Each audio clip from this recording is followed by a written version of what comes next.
నేను మీ ద్వారా ముఖ్యంగా బట్టి విక్రమార్క గారి అధ్యక్ష, ఆయన ఖమ్మం జిల్లాకు 3 మంత్రులు దర్శక 3 అధ్యక్ష. ఏమొచ్చినా అక్కడికే పోతున్నాయి అంటారు బయట టాకు.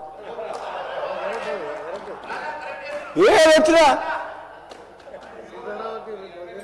అధ్యక్ష అనే ఏదొచ్చినా అంటే మేము అధ్యక్ష అధ్యక్ష ఒక మాట అధ్యక్ష, ఈ తెలంగాణ ఉద్యమం నడిచింది 60 ఏళ్ళ పోరాటం ఈ తెలంగాణ ప్రజల ఆత్మగౌరవం కోసం. తెలంగాణ ప్రజలు కోరుకుంది ఆకలినైనా తట్టుకుంటారు, ఆకలినైనా చంపుకుంటారు, ఆకలికైనా ఓర్చుకుంటారు, కానీ ఆత్మ గౌరవం కోసం బతుకుతారు అని చెప్పి ఈ తెలంగాణ ఉద్యమం నడిచింది అధ్యక్ష. మేము శాసనసభ్యులం ఎంతో మంది మీ తెలంగాణ ఉద్యమం ఉన్నప్పుడు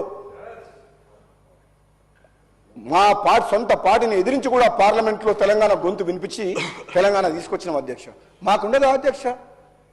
మమ్మల్ని ఎన్నుకున్న ప్రజలు, మాకు ఓటేసి గెలిపించిన ప్రజలు ఎంపీగా ఎమ్మెల్యేగా గెలిపించినప్పుడు వాళ్ళు అడుగుతుంటే వాళ్ళకు న్యాయం చేయాల్సిన బాధ్యత శాసనసభ్యునిగా నా మీద ఉండదా అధ్యక్ష?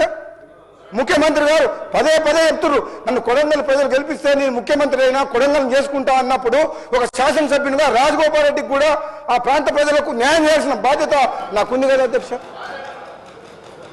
నేను అదే అడుగుతున్నా అధ్యక్ష. మన ఉత్తమ్ కుమార్ రెడ్డి గారు lift irrigation schemes full Huzur Nagar మొత్తం. హుజూర్ నగర్ లో ఎకరా భూమికి సాగునీరు అధ్యక్ష. హుజూర్ నగర్ లో ఎకరానికి చిన్న లిఫ్ట్లు 5,000 ఎకరాలు అంటే ఒక లిఫ్ట్ పెడతారు అధ్యక్ష.